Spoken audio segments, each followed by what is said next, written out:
for today. We are looking at 1 Peter 4. I'm going to start in verse 9 and go down to verse 11. It says this: Show hospitality to one another without grumbling. As each has received a gift, use it to serve one another as good stewards of God's varied grace.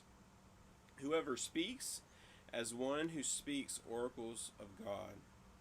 Whoever serves, as one who serves by the strength that God supplies, in order that in everything God may be glorified through Jesus Christ.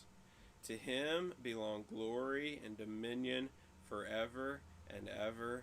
Amen. So he starts with show hospitality to one another without grumbling. This is coming out of what we saw yesterday, where he's telling us to love one another earnestly. And so showing hospitality to one another is a key way of doing that. So how can you be hospitable to others today? How maybe your plans for this weekend? Who is there that maybe you can reach out to and be hospitable to? Right? I know in light of COVID and everything, hospitality has become a trickier thing to do. I know it's something that a lot of us long for, that we're trying to find new ways of doing. But yeah, I encourage you to show hospitality to one another without grumbling. Do it with pleasure. Do it with joy. And as each has received a gift, use it to serve one another. Whatever you have, whatever you've been given, both in material means, but also in your personality, in your spiritual gifts, in the ways that God has gifted you as a person. That's not just for you. That's not just for your betterment.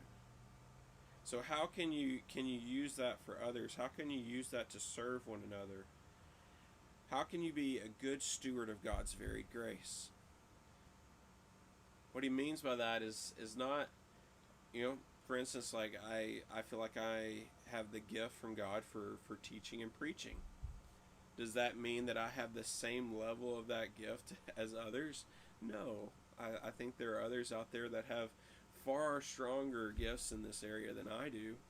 But yet I want to use the gift that God's given me for building up his kingdom, for doing what Peter tells us to here, in order that in everything God may be glorified through Jesus Christ.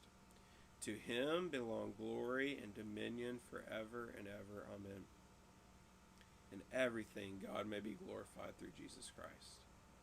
Can you say that with your life? In everything, that God may be glorified through Jesus Christ. I hope so. That's my desire. That's my goal. I haven't reached it yet. That's what I'm striving for. And I encourage you to do the same. I encourage our church to do the same. In everything, God may be glorified through Jesus Christ. That's been your word from the Word for today. I hope to see you on Sunday if you're able to join us in person. If not, I will be seen by you on the live stream. This has been your word from the Word for today. I hope it's an encouragement to you. I will be back with more next week. Bye for now.